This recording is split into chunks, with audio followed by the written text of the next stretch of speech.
সাতক্ষীরায় ডিবি পুলিশের অভিযানে অস্ত্র, গুলি ও ম্যাগাজিন সহ একজনকে আটক করেছে পুলিশ।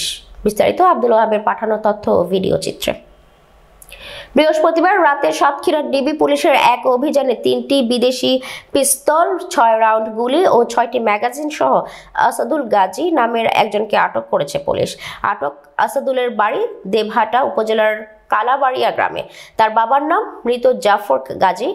শনিবার সকালে সাতক্ষীরার পুলিশ সুপার এক প্রেস ব্রিফিং এর সাংবাদিকদেরকে এসব কথা জানান তিনি। দুই ব্যক্তিকে দেখতে পাওয়া যায়, তো পুলিশের উপস্থিতি টের পেয়ে তারা একজন লোডেড অস্ত্র সহ তাক করতে থাকে পুলিশের দিকে এবং অপর ব্যক্তি দ্রুত দৌড়ে পালিয়ে যায়। তো পুলিশ তাদেরকে চেস করলে এক ব্যক্তিকে হাতে নাতে গ্রেপ্তার করে। সেই ব্যক্তির নাম আসাদুল গাজী, তার বয়স আনুমানিক 32 হবে।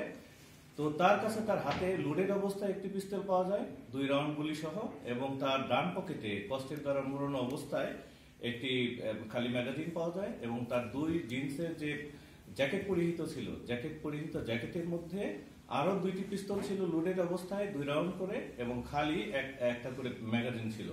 অর্থাৎ এই ব্যক্তির কাছ থেকে আমরা 3টি বিদেশি পিস্তল, যেটা 7.65 এবং 3টি বিদেশি পিস্তল, তার সাথে 6টি ম্যাগাজিন, 3টি ভর্তি ছিল আর 3টি খালি ছিল, এবং 6 রাউন্ড গুলি এই আমরা তার কাছ থেকে উদ্ধার করি।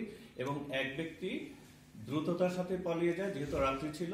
আমরা তাকে গ্রেপ্তার করতে এখন পর্যন্ত পারিনি, আমরা চেষ্টা করে যাচ্ছি। এবং এই প্রেক্ষিতে গত 3/1/2025 তারিখে অস্ত্র আইনে তার নামে মামলা রুজু হয়। মামলাটি তদন্তাধীন রয়েছে।